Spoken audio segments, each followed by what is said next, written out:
Hi friends! This week on Explorers Club we're going to be looking at zoology. We are going to cover what is zoology, what are the different types of zoology, what zoologists do, what kind of animals there are, and then we're going to make a viewfinder, an owl viewfinder, and we're going to, of course, have some book recommendations at the end. So let's get started. Our quote for today is from Jane Goodall, and it says, "What you do makes a difference, and you must decide what kind of difference you want to make." Jane Goodall was a zoologist and naturalist, and we're going to learn a little bit about what kinds of things she would have done in her job in today's lesson. So let's get into it. What is zoology? It is the study of all animals and all aspects of animals. So their biology, their behavior, their habitats, their classification, which means how we divide them into groups, their survival, whether or not they go extinct, and so much more. What types of animals do zoologists study? So there are different types of zoologists based on what kind of animals they study. So a mammalogist studies about mammals, which are like cats and dogs and all of your elephants and giraffes. An entomologist studies about insects. An ornithologist studies about birds. A herpetologist studies about reptiles. And an ichthyologist, that one's a little bit difficult, studies about fish. Where do they work? Zoologists and other animal scientists can work in zoos, on farms, with animal rescues, in wildlife rehabilitation centers, in parks and other habitats, and anywhere that animals can be found. So, for example, a zoologist might work in the wild, observing and recording information about the migration patterns of penguins, or elephants, or zebras. There are lots of different places that zoologists can work, and lots of different animal populations, like we just said, that they can work with. Now we're going to watch a little funny video about what a zoologist might do during their day. And this zoologist works at a panda rehabilitation, rescue, and conservation center in China. So let's watch and see what the pandas do. They're a little bit funny.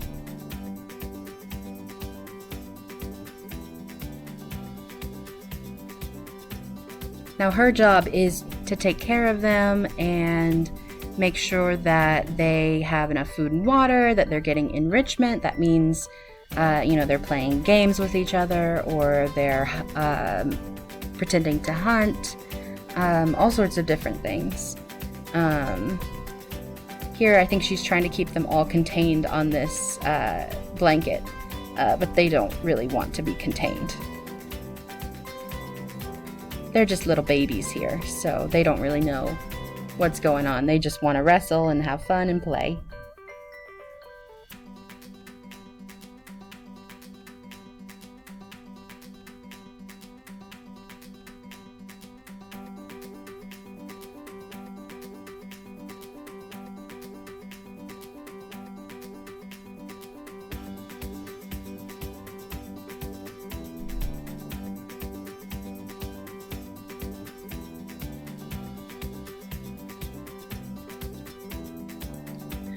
Many people who work with animals work in conservation.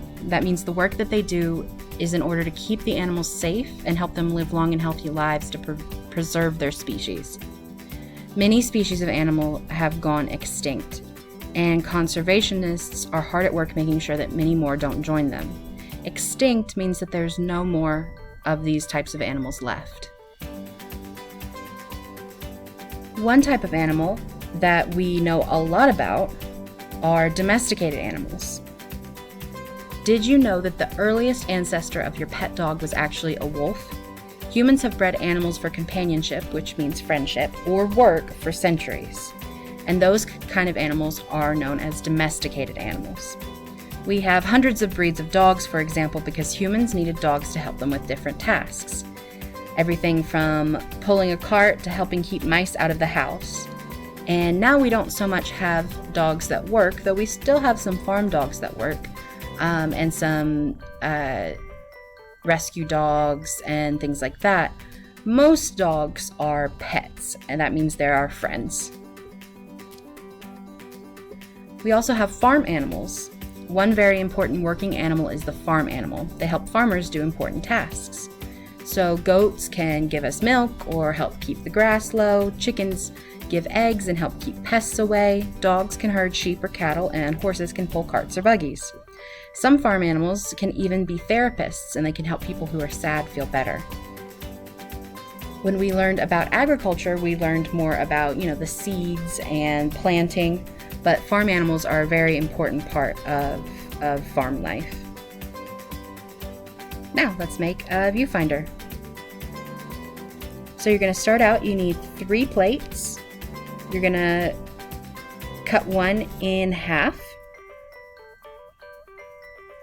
Set those aside, and then you're going to cut one in 4ths. So 4 pieces, like a pie.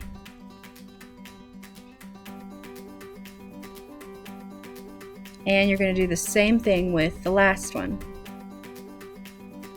You're going to cut it in half and then put 1 piece away and cut 2 pieces. So then you'll have 6 pieces, put them all together, and then take 2 out, and those are the 2 we're going to work with right now. So we'll have 2 halves and 2 fourths. And so the first thing you want to do is we're going to cut eye holes in it. And the best way that I've found to cut holes in something like this is to fold it over and then cut on the fold. And if you're not experienced using scissors, or your parent doesn't want you to use scissors, please ask for their help.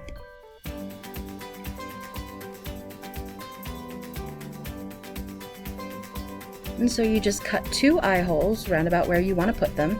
Make sure they're the right size for the toilet paper roll to fit through, because I had to go back and fix mine after I did this.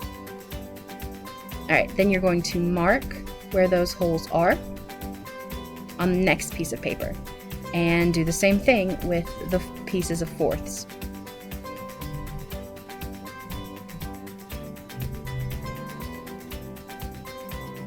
And you're going to cut the holes in all of them. Okay, so now you have all of your pieces together, 2 halves and 2 fourths, and then you're going to take your paper towel roll and you are going to cut down the middle of it. So it's in 2 halves. And then you're going to cut at the top of the tube to make little divots so it can attach easily to the paper plate. So then put the paper towel rolls through the holes in the paper plate, and you're going to take where you, there you go, and you're going to take where you cut down those divots, and you're going to fold them so that it sits flat. And you're going to cut off the excess so there's not so much cardboard. I'm just going to push it down so it sits flat, and then you're going to do it to the other side too. And so both of them have the little divots, and now you're going to make sure that your holes fit your cardboard tubes, and you're going to put them together.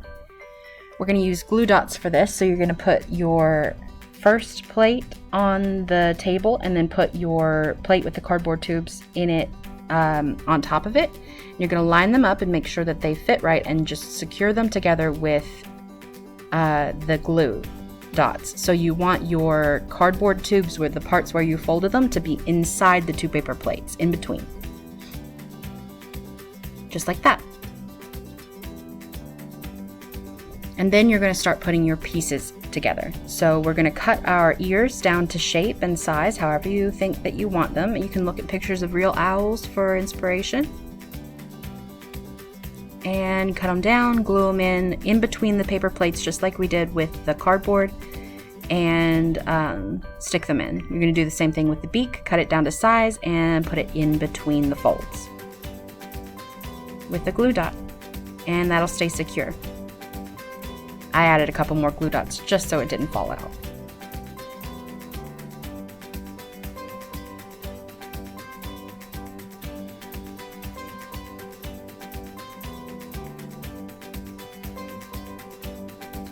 And then you're going to take your eye pieces, which are those other triangles, and you're going to glue those on the front.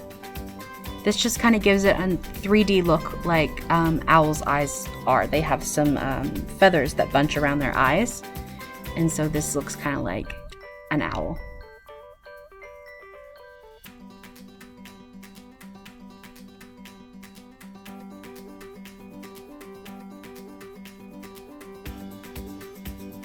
And there you go, and you can decorate it from here. So since mine was white, I took a black marker and I made feathers around it like a snowy owl, but you can color it brown or any color you'd like.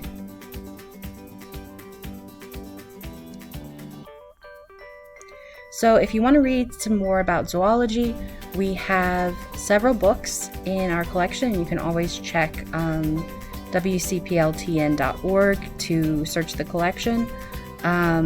Or you can go through our website and look at Overdrive, our collection there of audiobooks and ebooks. I hope you guys enjoyed, and I'll see you next time.